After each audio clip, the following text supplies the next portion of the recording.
Hi everyone, and welcome to episode 16 in our series of commentaries on the crisis.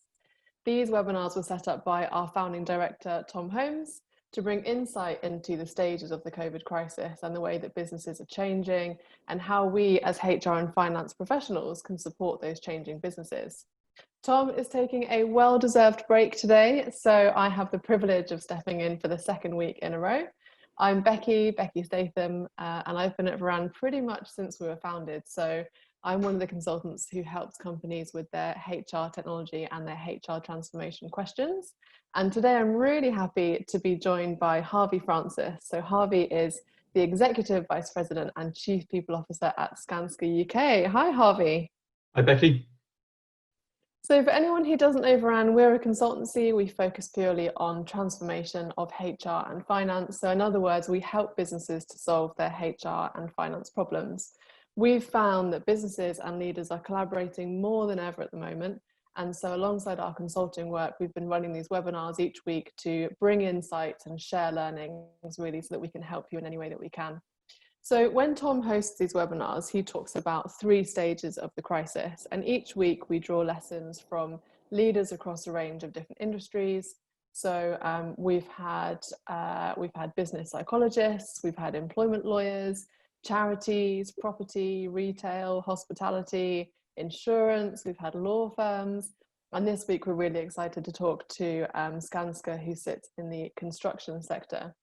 So all of these different sectors have been impacted really differently, but there are common themes. And as we kind of unpick the crisis each week, there are new challenges and new lessons that we can learn from each other.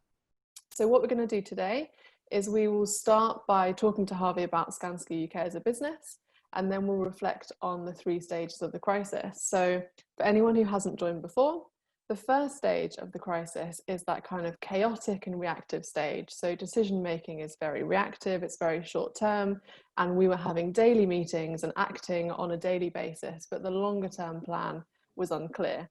And this, luckily, is a distant memory. So we'll just reflect briefly on how that felt for Skanska UK. The second stage is replanning. And replanning includes a short-term replan. This is kind of reopening of our construction sites, our offices, our shops, restaurants, and then the more long-term plan, which is really thinking about the rest of the year, and what that might look like. And in this instance, thinking about, a second wave and how we plan for that as a business. And then the third stage that we'll talk about is the new reality. And the new reality is where changes start to slow down and stabilize, and actually we're starting to live with some of the permanent changes that have been brought about by the pandemic. So as always, if you have any questions for Harvey, please send them in using the Q&A, and then we'll either discuss these at the end or we'll come back to you afterwards before closing the webinar at about 10:45. So enough from me.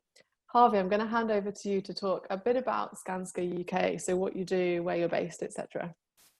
Sure, thanks, Becky. So for those who don't know, we're a construction and engineering company, and we do a little bit on the development side as well. The parent company is headquartered in Sweden, so we bring a lot of that kind of Swedish and Scandinavian ethos into how we work, and the social values, collaboration, all of those things. And I would say we're very much a purpose and values driven organization, and for me that's very much what marks Skanska out. Both within our sector and I think generally in UK industry. I've worked for a number of organisations, most of whom would purport to have had clear values and purpose, but Skanska is one that really lives its purpose and its values.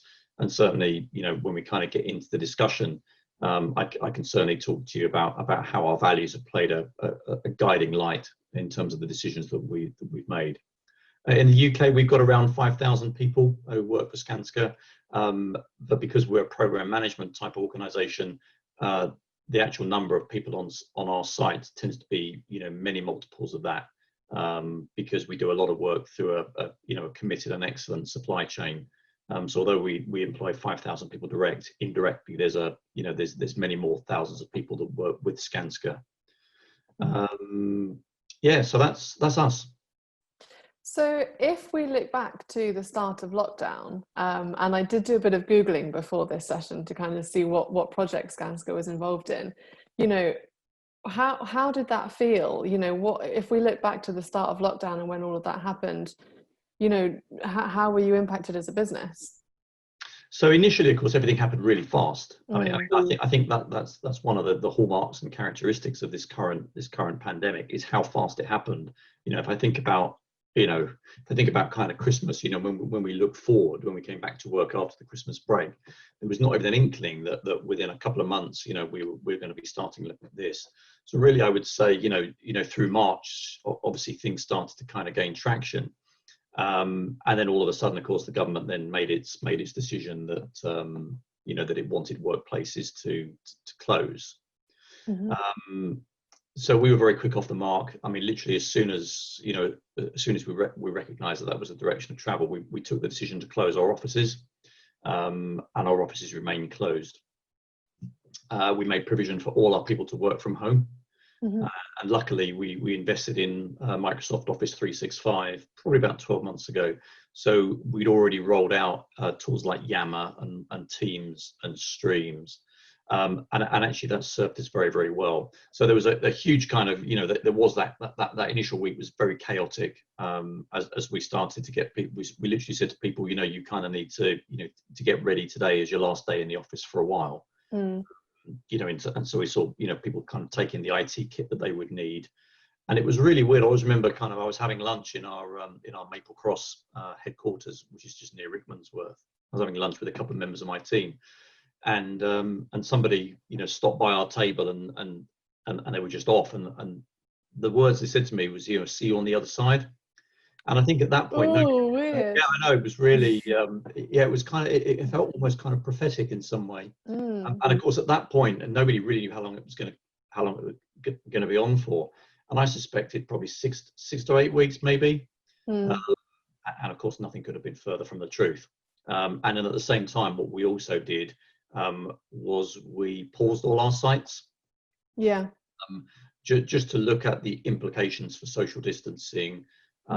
And also to look at how we could run a safe site, both, you know, for our people, to make sure that we weren't putting anybody at unnecessary risk. So every team conducted a site assessment, a risk assessment, and looked at what they needed to do to operate the site in a safe manner, to observe the 2-metre social distancing, not just on site, but also in the welfare areas, at the gates.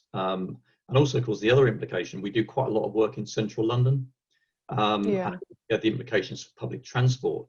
And I also remember one of the other hallmarks of that chaos phase was there was a lot of confusion about the government advice about what you should do, about whether you should go to work or not. Yeah.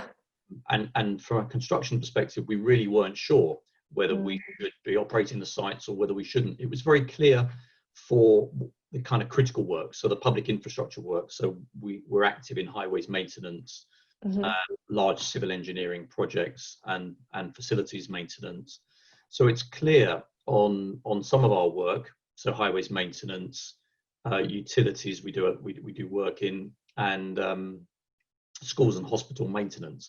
Clearly that work had to continue, so that was pretty clear that they were kind of, you know, critical infrastructure type work. What was less clear was all of the other work that we do, which I guess you couldn't really say was absolutely, you know, absolutely critical. And it took the government a little while to be absolutely clear and unequivocal in its advice. But the advice when it came was actually construction should continue wherever possible. So that was good. Certainly in those early days, some of our people out doing those kind of infrastructure critical type roles actually received some quite unpleasant comments from some members of the public who didn't feel that they should be out doing that kind of work. So that's difficult. It is. So we provided them with letters and signage to kind of indicate that actually work that they were doing was deemed critical. The other thing that was very, very helpful was the Construction Leadership Council issued a set of site operating procedures, and we were heavily involved in the formulation of those. And basically what those operating procedures set out is exactly how to run a safe site.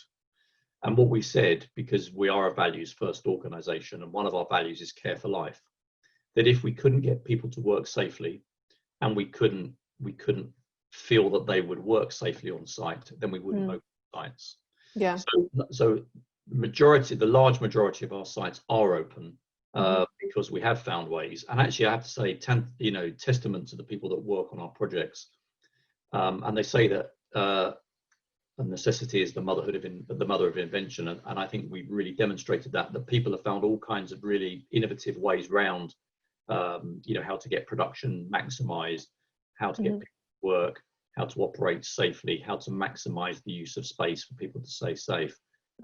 Generally speaking, I would say that it's working well. Yeah. And so how long was it where, because I'm guessing that you do residential, right? And you do commercial. So that's building kind of houses and offices and retail space, is it? No, so we do commercial and mixed use on the building front. We don't actually, I would say we're not a core residential builder, but we do have a new product called Booklook, joint venture with IKEA. It started in the Nordics, and I was wondering if there was a link with IKEA with the Swedish background. Yeah, that's right. So it's a joint venture with IKEA, and it's been running very successfully in the Nordics, and we've just started up a Booklook unit here in the UK, and that's about providing affordable housing, but not affordable housing as we generally think about affordable, but it's quite difficult to explain. It's very quirky housing, but it's looking at select kind of areas in terms of where we would want to build, and when I say they're kind of affordable, it's for, it tends to be for sort of, public sector type workers. So actually we work out broadly what, where the market lies and what the mortgage multiples are, and that kind of informs where we build. So it's not speculative building, go and find a piece of land, put them up and then see what you can get for it. It's a lot more kind of designed than that. And also all of the housing is modular. So it's all built off site. Yeah. And then assembled in situ. It's really exciting, I think, because it's something very different from anything else available in the UK. Yeah, it's Europe is quite good at that, isn't it? But we're a bit behind on prefab, my partner would call it. He works in construction. I think prefab would be I think prefab has all kinds of unfortunate connotations. This is much nicer than standard prefab. Okay, I'm not a construction expert, so I will not claim to know any more. But I mean, some of the London-based projects, I mean, HS2 and Crossrail, they were closed in March. Are they now up and running again? Is everyone back on site? Yeah, I would say generally everything reopened pretty quickly. Once we'd done the risk assessments and worked out that we could operate the site safely, the remobilisation was pretty fast. Yeah. So I'd like to hear about this, the values that you were talking about, because one of the topics that we've had previously is around culture and how actually if people are working from home, or even if people are working in a more socially distant way, it could be quite difficult to maintain culture. And I think culture links to values, which kind of makes Skanska UK stand out from other businesses. So I'd like to kind of understand a bit more about how, you've preserved those values, how people still kind of live by them, and I guess have stayed loyal to them even with, such disruption to working. Yeah, I mean, I'd say that from a values and purpose perspective and a cultural, I mean, we do a lot of work on the cultural and value side to make sure that they're absolutely integral to everything that we do. And I think that's what makes the difference. I've worked for some organizations that talk a lot about values. They laminate them on cards, and all those kind of things. But actually, the organization and particularly the leadership, don't necessarily live the values day in, day out. Actually, what we do, we have a very enshrined code of conduct. We have a culture of which we're very proud, and a set of values which are absolutely non-negotiable. So typically, the people that survive, that kind of survive and flourish and do well and progress in Skanska, are people that share those values and actually want to work for that common purpose. typically, if you join Skanska and you don't have those values, so then typically those are the people that don't last very long in the organisation. Either they decide it's not for them, or actually the organisation decides that they're not for us. I'm going to put you on the spot and ask you for a couple of them. What are the values? Yeah. Absolutely. We have 4. So care for life, and that's a double-headed value. So that's about, I mean, that's life in, however it is, whether that's human life, and obviously being a construction company, safety is paramount for us. Yeah. And unfortunately, it is an industry that still, sadly kills and injures people. And also caring for the environment. So making sure that what we leave behind is an absolutely solid legacy, and we try wherever we can, not to leave any damage to the environment. So we set a target for 2045, which is to be net zero carbon. Yeah, I saw that. That's awesome. Deep green. And the difference for us with the net zero by 2045 is that's all emissions. So that's Skanska and our supply chain, which makes it pretty ambitious, because obviously, as I said to you before, a lot of the work that Skanska does is done through its supply chain. So therefore, it's pointless us just measuring our own emissions. What we have to do is measure all of the emissions that our whole operations, because that's when you can truly claim to be net zero from a carbon perspective. Yeah. So that's the first one. The next one is commit to customer. So obviously that kind of speaks for itself. But obviously what we want to do is, we focus on our customers, we get close to our customers, we understand what their business is all about, and actually more importantly, where their business is going, how they want to use the assets that we're building for them. And only by truly understanding not just our customer, but the customer's customer as well. Yeah. That's how you build true partnerships. The third one is act ethically and transparently. So we pride ourselves on being an ethical business. We do trade to the highest standard of ethics, and we always say, if you can't work safely, don't work at all. And actually, we also say, if you can't work ethically, don't work at all. We always say, what you should be able to do is always look yourself in the mirror in the morning. Play it straight, play it always with a straight bat, be open and transparent, and then everybody knows where they are, and that's what keeps the industry clean, and allows you to run a very sustainable business. And the last one is another double-headed value: be better together. So be better is obviously around continuous improvement, and always being the best we can, learning from everything that we've done, whether it's worked well or whether it's not worked well. And together reflects collaboration, to make sure that's collaboration internally, but also collaboration with the supply chain, sometimes with our competitors, in order to try and make the industry better. Yeah. And obviously with our customers as well. So it's collaboration in its widest and truest sense. So those are 4 values. Love them. And there's 2 points I want to pick up on as we move into the replanning question, because when we talk about the customer and kind of caring for the customer and really understanding how the customer will use your products, we've heard for the last few weeks from various different industries that they won't need as much office space, for example. They just they won't need as much space. And also we're seeing from companies like Foxtons, and we were talking to Sarah, that people are starting to move house, they want bigger homes, they want more space, they're going to be working from home more. So how does all of this impact Skanska, and how are you adapting to what your customers will need in that sense? I think probably the easiest answer to that, Becky, is it's too early to tell. Yeah. I think this is a very different and unprecedented situation, and one from anything that we've seen before. Typically when a recession hits, there's a normal pattern in terms of when you go in and what it looks like from construction, and also when it comes out. But in essence, we don't have any track record with this anywhere. Countries that are ahead of us are only a month or so, 6 weeks maybe ahead. So there aren't many pathfinders in terms of really understanding. But what I do think, I do think that this is going to fundamentally change how companies view their office and real estate requirements, and we're already starting to see it. And in fact, as an organisation, we're already looking as well.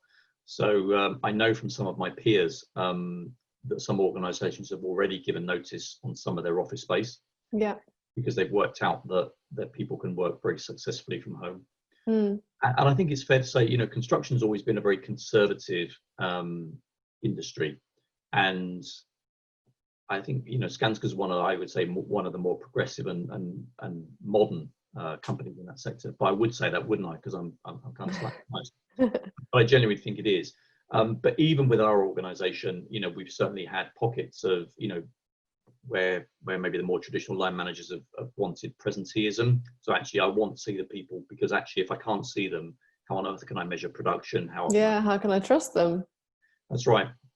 And also, if I think about HR, you know, if you'd have asked me 6 months ago, the one area of HR that couldn't be done remotely, that you'd have to do in the office, I'd have said to you it was probably payroll. And we're running payroll very successfully from home. So I think actually, you know, the whole organisation has learned an awful lot about exactly what can be achieved. And I think, as you said, actually, people tend to be more productive sometimes at home. In fact, actually, one of the challenges we've got is getting people to switch off. I heard what was it called? Day drift, which I'd never come across. I heard it spoken about 3 or 4 weeks ago, which is where the day just kind of morphs and drifts into the evening, and actually it's very hard then to put that demarcation to say, actually, when have I finished work? Computer's on, the monitor's on, I might have something to eat and I come back. Whereas of course in the office, once you pack up, there is physical separation between home and work, which you don't when you're working from home. But nonetheless, I think, you know, people will, and we are starting to see people kind of getting into that cycle of working in different ways. And I think there's been lots of talk about the future of the office, and we've also, you know, I've actually set up a small team to look at what that means for us. So we are going to move to flexible working and flexible location for anybody who wants it within all that frameworks. So we just the team is now working on the framework for that. But as an exec team, we signed that off about 3 weeks ago. So that's really exciting in terms of making a fundamental change, which I think will help people's well-being. If I think about my own day, I used to commute about an hour and a half each way. Now when I finish I typically try and finish by 6. I'm at home, so I don't have an hour and 20 minutes, an hour and a half in the car. It's significant. It is. So my quality of life has improved. And initially, you know, there was a lot of talk about whether the office is dead, and actually you kind of had this apocalyptic vision of you know, sort of London streets with tumbleweed flying, through with all these disused buildings. But actually, my view, and I think what you start to see a lot being talked about now, is actually a different way of using offices. The other thing as well that we're starting to notice is that, which of course we've known all along, but it becomes amplified at times like this, is that the offices provide much more to people than just a place to go and do work. They provide social contact. They provide that kind of sense of physical belonging. They can be the cultural statements, you know, customer, you know, places to meet customers, places to collaborate, places to have fun, where friendships and romances are born. You know, actually, the office is a 360 concept, not just, I think, historically how people have viewed it, which is just a place to go and so actually what I think is that there is most definitely a place for the office, and there will be a place for the office going forward. I think it'll look different. So I think what will happen is it will become much more about collaboration. It'll be much more about meeting up with people to share ideas, to swap stories, to work on things together, and much about rows and rows of desks doing tasks that, frankly, you can pretty much do anywhere. They're location agnostic. And also very much, I think the offices will become even more a statement of brand and culture. That actually, when you go in, you know, you're going with much more of a purpose, and those buildings will shout much more about culture and values and brand. Right. So, but I do think it's too early to tell exactly what it's going to look like. So I'm kind of keeping a very open mind to it. That's good. And I think, you know, the important thing is just to stay tuned and see where it goes. What about the people who can't work from home? So you must have people that are physically doing things that need to be on sites, or, you know, wherever they are. Do you sense any, I don't know what the word would be, you know, because I think about my sister who works at Lidl, so she's a manager in a supermarket. She's got to go to work. You know, lockdowns had no impact on her whatsoever, apart from longer queues and fussier customers. And my mum works in the medical profession, so she's been going into the doctor's surgery and she's been doing phone appointments. So do you, you know, and they've kind of said, oh, you know, wouldn't it have been lovely if I could have been working from home this whole time? But I've had to just get in my car and, you know, and start my shift. So do you think that there's going to be that I don't know what the word is, you know, and it's kind of a bit of annoyance or a bit of jealousy that there are these people that can work from home and their work-life balance will be nicer and they can spend more time with their kids, and then there's people who just can't do that. Yeah, I mean, we've got three very distinct populations. So we've got the people that are working on site who are continuing. It just looks different because the sites have had to be rearranged to you know, to cater for social distancing. We've got the people that have been displaced from the offices who are working from home, who are also having to adjust. So, you know, as good as working from home is, you do get the Zoom fatigue. Having, you know, because if you think about the day in the office, which has variety to it, you know, so, you know, one-to-ones, you know, some you know, bigger meetings, bit of desk work, some email, coffee queue conversations, impromptu kind of catch-ups, those kind of things. You know, the days are kind of hallmarked by variety. Now my day is hallmarked by pretty much wall-to-wall Microsoft Teams meetings. I know, and I struggle to get any steps in because all I've got to do is get up and go over there to make my lunch and come back. That's right, and of course the challenge is, and what we've been saying to people is, take time. You know, don't be ashamed. Take time during the day. Yeah. Make sure you can have some lunch. Make sure you can have a cup of tea or coffee and step away from where you've been working. Go out for a walk for 15 minutes or 20 minutes or half an hour, whatever it is, but break the day up, because otherwise it does become pretty intense. And then we've got the third section of our population, which is those people we've had to place on furlough.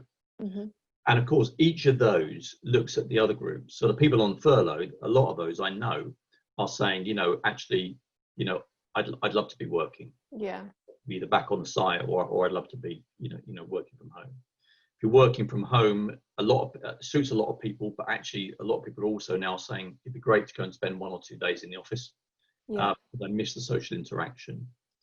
And then you've got the people on site who I guess will look at both of those and form views. But actually what we've been doing is reinforcing in our communication is the thing that all of those three groups have in common is they've all experienced a significant degree of disruption. It just looks different. So nobody's escaped from this in terms of, you know, life has just continued. It's just that the level of disruption is different and looks different. And we've been trying to, you know, to make sure that everybody recognizes what it looks like from the other person's point of view. And were there any, before lockdown happened, you know, were there any kind of big people projects, people transformations, you know, any kind of big strategy items that were supposed to happen that have been delayed during this time? No, not. I mean, we did the bulk of our HR transformation. I led that soon after I arrived, and so you know, we did the big transformation work, and then we've had several iterations of kind of improvement as we've gone. So the bulk of the heavy lifting had been done a while ago, and you know, each area has undergone transformation. So no, but what I think it's fair to say is it really has been all hands on deck in terms of dealing with COVID. So the whole HR team really. So if I think about the shared service delivery team, been very much focused on you know, furlough, making sure all the record keeping, all of the processing is done, all of the letters, all of the, you know, all of the kind of all of the stuff, making sure that people are paid correctly, and all the changes associated with all of that. But also the leadership and the development team, who have also changed what they've been doing. So we had a number of people that were due to start with us. And you mentioned earlier about how do you get that kind of culture over when actually you don't have that physical contact. So we've been running virtual onboarding since lockdown, but actually the feedback we've received from that has been excellent. People have been very, very happy with what we've done, and also the fact that we honoured the offers and continued, with that hiring process where we'd already made those commitments. We've also been running some leadership development online to where we've had kind of modular programs that we wanted to continue. And what we've also done is we've also added a whole lot of content to our learning management system, which we call Skanska Academy. So actually, there's a whole COVID section in terms of, how to run effective team meetings, how to deal with a shift from a change management perspective, how to deal with that kind of shift in working methodology and patterns. Yeah. So the whole function, of course, the business partnering teams have obviously been very busy in terms of working out what the workforce planning looks like, what the workload requirements look like, and also trying wherever we can to continue with some of the development assessments and those kind of things that we had on. But I think it's fair to say for the first 4 to 6 weeks it was COVID because as you say, when you're in that kind of panic, and when it didn't necessarily feel like panic, but what's the word used, chaos.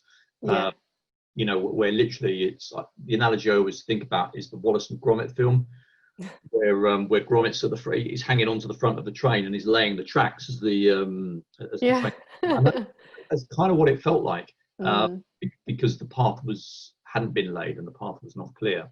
But then but of course, then as you get all of those things down, you then start to move into exactly what you were saying, the next two stages, where you have the benefit of more planning time and a slightly longer.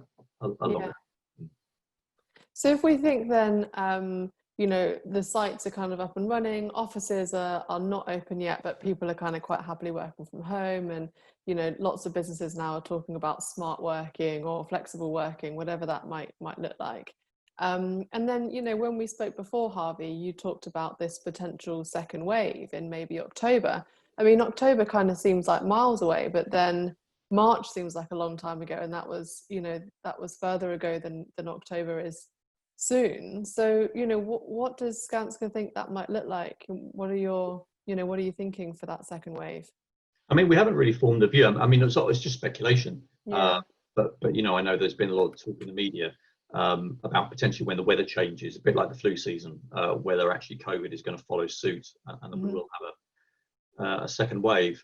And of course, none of us actually know whether it's going to come, or when it comes, what it's going to look like. So is it going to be a national spike, or actually is it going to be like we've seen in Leicester, which is a local spike?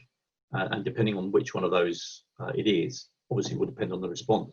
But I would say we've learned an awful lot from what's happened first time round. So what we'll do is we'll use that same. So we now understand how to close a site really fast, and we also understand how to stand up a site again really fast. But we know how to get people in and out of offices. We know how to make structural changes to offices, in terms of physical layout. So I would say that actually whatever comes, I would say we're in obviously a much better position now to deal with what comes than we were before. But quite difficult to plan in any sort of substantive sense, given when we don't know what it's going to look like. Other than to say, from a scenario planning, you can look at what might come, and then you make skeleton plans, which obviously we are doing in terms of how we would use what we've learned so far, should those scenarios play out. I mean, let's hope they don't. But I think common sense says as the restrictions start to get lifted, you only have to look at what gets reported in the media. And it's interesting, this whole thing about common sense, and do you ease the restrictions and allow people to observe common sense? But sadly, I think what you also see is common sense is not always a reciprocal arrangement. And I've been hearing this a lot recently, which I agree with. Ambiguity can cause anxiety. We're only able, from a kind of cognitive point of view, to make a finite number of good decisions per day. So you kind of need to give people quite clear rules just to make their lives easier and to make business leaders' lives easier. Whereas, I don't know, when you were talking about the beginning, the government guidelines being quite unclear. I don't know if you saw the Matt Lucas parody. It's my favourite one. If you Excellent. can go to work, don't go to work. Go to work if you can't go to that. And Yep. so actually, if you're just a bit, but I get that we've got global companies, we've got small companies, we've got, companies that are across the UK. We spoke to Foxtons who are just in London, so it's going to look different. But yeah, these kind of rough guidelines, I think, are very difficult to make sense of. But I think you touch on a good point there, which is actually that's the role of leadership, and that's the unique role of leadership is there to give unambiguous guidance. Are you familiar with the situational leadership model? Because actually that talks about, it kind of maps the leadership and management response, and basically says when in a situation, which is typically when someone starts a new job. So you could say that actually this is the equivalent of that because it's a new situation. Confidence tends to be low, and competence tends to be low, because actually there's no kind of frame of reference for this. And therefore what you need in times of that is very strong, quite directive leadership. So when the government did kind of coalesce around its initial three, stay at home, it was unequivocal, and therefore knew what it was that they needed to do. They might not agree with it, but they knew what the stance was. And then, if you remember, then that kind of morphed after a few weeks to stay alert. Yeah, and that's when the confusion started to come in. And what we've tried to do in Skanska is we've tried to give very clear guidance to our people about how they should approach work, and not leave too much wiggle room, because in familiar circumstances you can give people plenty of latitude, because they have frames of reference to draw on and can make those kind of decisions. But when it's like this, when you don't have those frames of reference, actually that's when leadership, I think, needs probably to be more directive, in terms of setting out what those tram lines look like, that help people make sense of what's going on. Because if leadership isn't going to do it, then who's going to do it? And one of the ways that we have been trying to tackle this ambiguity around guidelines is, Zoe, who's listening on the call, and as some of you will know, set up a network for financial services businesses, for example. So all of the asset managers, the banks, the insurance companies, they come along to financial services, HR and compliance, and we talk about regulations, and we try and make sense of that as a group, because at least if everyone in the sector is working consistently, then no one's going to stand out. Does anything like that occur in the construction industry? Are there any kind of networks, groups where you all rally together and try and come up with a consistent way to handle things? Yeah, so there's the Construction Leadership Council, there's Build UK, and we're represented on both. So those are probably our core. Those are kind of probably our core industry bodies. Yeah. But also, professionally, there's lots of other kind of stuff that goes on. Yes, there is quite a lot of networking that happens. So we've got some questions coming through. Before I go on to questions, is there anything on the new reality that you want to touch on? I think we've talked quite a lot about, the future of the construction industry and how, we're not really sure what the role of the office will be. And certainly no one's kind of thinking of going back, I don't think, to normal this year. But, are there any views from Skanska or from yourself about what the new reality might be? Any permanent changes that are going to hang around for a long time? So, I'll give you my personal view on this. I think social distancing is going to be with us for at least another year. That's so crazy, isn't it? Because if you think about what's required for social distancing not to be in play, recognizing that if you look at the government scale, in terms of how it categorizes, at the moment, I can't remember what level we're at, but it means that the virus is present in society. With the easing of lockdown and the restrictions, people are inevitably going to breach those social distancing guidelines, because it won't take long. Once if you think about when people meet, it's very difficult to maintain 2 meters consciously, because if it's people that you know very well, you lean over, you lean in, so actually all of those are potential risk points, which means I think it is going to be prevalent in society for a while. And I think there's 2 things that clearly need to happen. One is the vaccine, and depending on who you listen to, potentially could be a vaccine early next year. Other people are saying there might never be a vaccine, and actually on a continuum, it could be at any one of those points. Or the other thing is if there's no vaccine, it's about improved therapeutic treatments. So actually, you know, the medical profession in the way that it came up with, you know, identified, didn't it, some medication that was a very, very old medication, which actually, you know, can reduce the severity and the length of time that the virus stays active. So if there's a therapeutic remedy that comes out, actually that means that, you know, in the same way that you can't, you know, we can't stop people contracting all kinds of illnesses, but the therapies that we have in place enable us to deal with them very effectively. So, you know, if you catch something, you know, you can take something and you know, you'll be poorly for a few days or a week or so, and hopefully you'll get better. So I think as a society, we're very dependent on those two things. But I personally don't think those are going to come anytime soon. And I think until those things come into play, and I hope I'm wrong, I hope they are coming soon, then I think social distancing will be in place, because the last thing you want is to send hundreds of people back to an office working very closely. You know, you only have to look at where the outbreaks have come in terms of the workplaces already. So you know, the meat preparation factories and those kind of places. You've got lots of people, you know, working very closely together. So I do think the social distancing is going to be in place. Sorry about that, for a while, which will obviously impact productivity, impact production levels, impact public transport, and the whole kind of infrastructure about how the UK and the rest of the world works. And let's even get started on aviation, because that's a whole different ballgame. Yeah. But what I do hope that we will hang on to is all the positives in terms of the new normal. So more working from home. So as I said to you, we are formally putting in place a formal flexible working and location scheme, which means that we can leave a lasting impact on the quality of people's lives. Yeah. You know, by having them finish early, having them spend more time at their home, giving them more, you know, less traveling time and more time to do the things that they want to do, whether that's spending time with family or hobbies or pursuits or whatever it is. I think that's one thing. I think the other thing that I really hope is that we also don't just automatically rush back to air travel.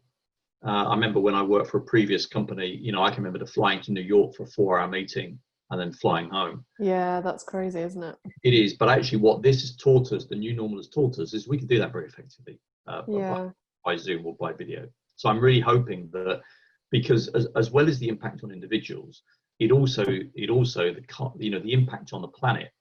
You know, if I think about, I don't know how many miles I do, I probably do about 500 miles a week in my car.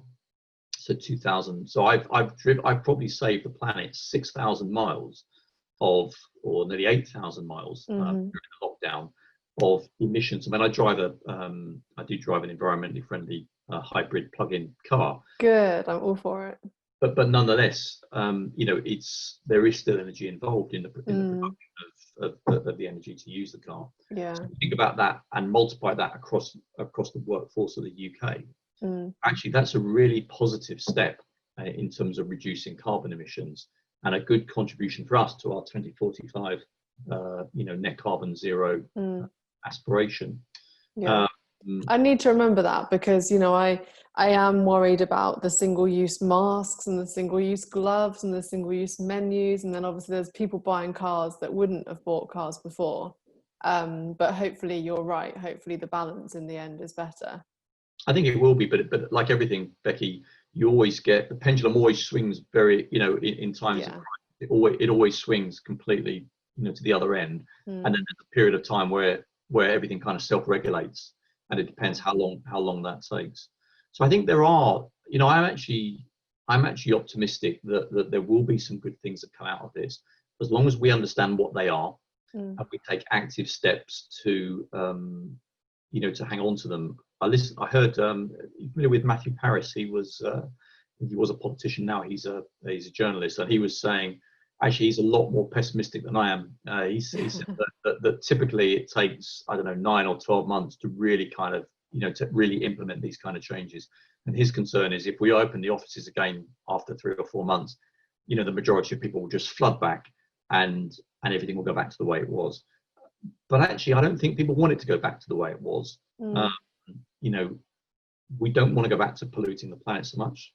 We don't need to commute so much. We've demonstrated what we can do. Now we just need to have the common sense to hold on to those things and to embed them into our cultures and embed them into working practices, and to remember and actually salvage something really good from this, let's face it, is a dreadful situation for society and humanity. If we can pull something positive out of this as a legacy, then we should absolutely do that. And I think it's our job to do that. Yeah. Love it. Thank you. We've had loads of questions. I'm just going to choose a couple, and these are quite practical. So one person is looking for their next role, and it's a really challenging time for job seekers right now. I mean, there are the ratio of people looking for roles, to roles that are suitable is really challenging. And they've asked, from your point of view, as a chief people officer, what would you recommend people can do to make themselves stand out who are looking for their next role? I think it's very much about focusing on what's been delivered. So often, I mean, I always give the same piece of advice wherever it is focus not just on what the responsibilities are. We'll see when you write your CV, actually, think about actually what contribution have you made to the business. Don't just talk about what you've been responsible for. Actually talk about, maybe to the planet. Yes, absolutely. But actually talk about the outputs. What is it that you've actually achieved and the difference that you've made? Because that's what will make it stand out, rather than just I was responsible for A, B, and C.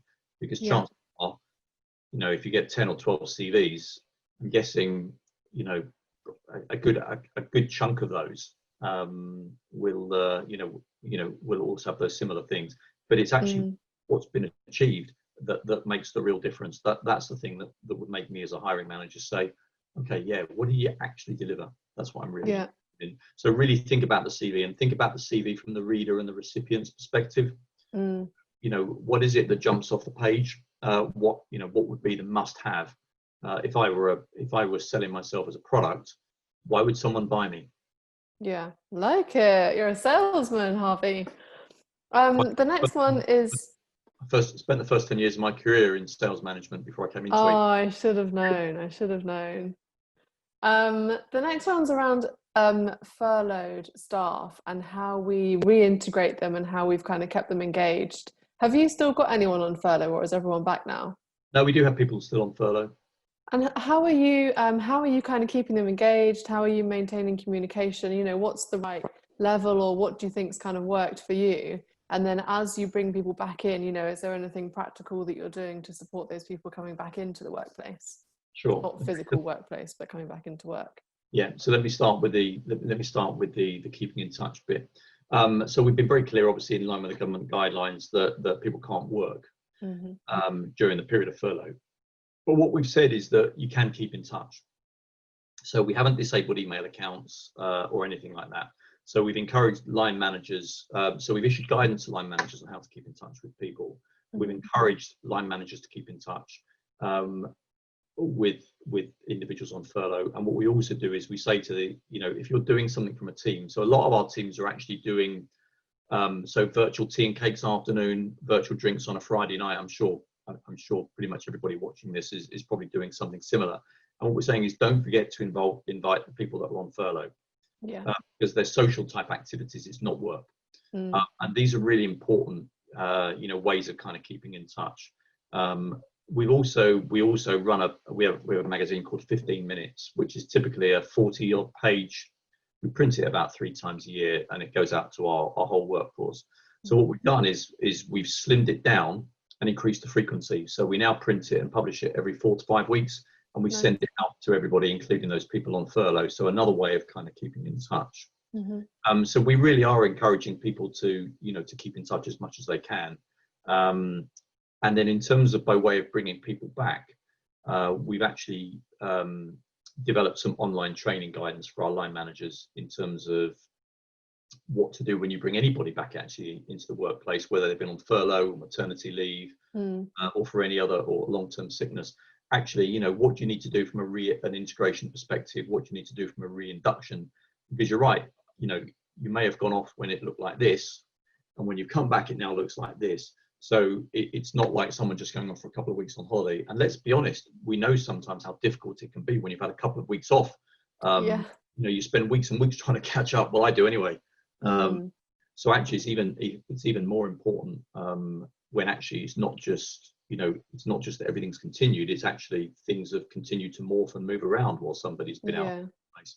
So it's really important to understand and to actually take the time not to assume that the individual will know what's changed, but actually think about what's changed, what the implication for that person's role might be, and actually to take the time and to provide that kind of, I don't like the words because they're buzzwords, but I can't think of anything else off the top of my head, but to provide the psychological safety for people to ask questions and to get themselves reacquainted back with the workplace.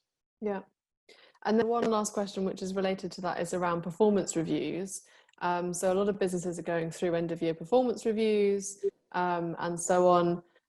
There's a question around, you know, how are you approaching that with working and furloughed staff? And are there any kind of lessons learned or tips that you would share around making that process as fair and painless, I guess, and useful as possible? Yeah, I mean, my view is always with performance reviews is that you can only measure what's been agreed. So we also do a mid-year cycle, which we haven't mandated this year. What we said is that we recommend that you still do the mid-year review. Yeah. From that point of view, it's a good opportunity to review the goals that were set and to understand if anything has changed, because for a lot of people their priorities have changed, and then to reset the goals. And then as we go into the end of year cycle, which will be sort of, you know, October, early November, it'll be measuring against the goals. But again, it's making sure that people are doing a fair evaluation based on what the opportunity the individual has had. So if they've been on furlough, you know, depending on how long they've been on furlough for, there may be goals that haven't been able to be achieved because they've been on furlough. So in which case it's unfair to rate them on those. So that is an area where I think line managers need to exercise discretion, and my HR team will be providing, you know, clear guidance to line managers in terms of, and to individuals in terms of how to deal with that. Yeah. I think what's important though, I think, is to still do them, because again, it provides that structure and rhythm and cadence through the year that helps keep that sense of normality. And just accepting that we just throw the baby out with the bathwater, everything up in the air. No, we've said the same. I feel reassured. I feel reassured because we've taken a similar approach to performance. We've taken a similar approach with our Friday newsletters that go out to everyone in the business. So good. I feel like we're doing the right thing. Brilliant. Well, we've had more questions, but I don't think we're going to have time for them. So I'm going to wrap us up. Sure. Thank you so much for joining us. It was really, really useful to hear about Skanska, really good to hear about construction.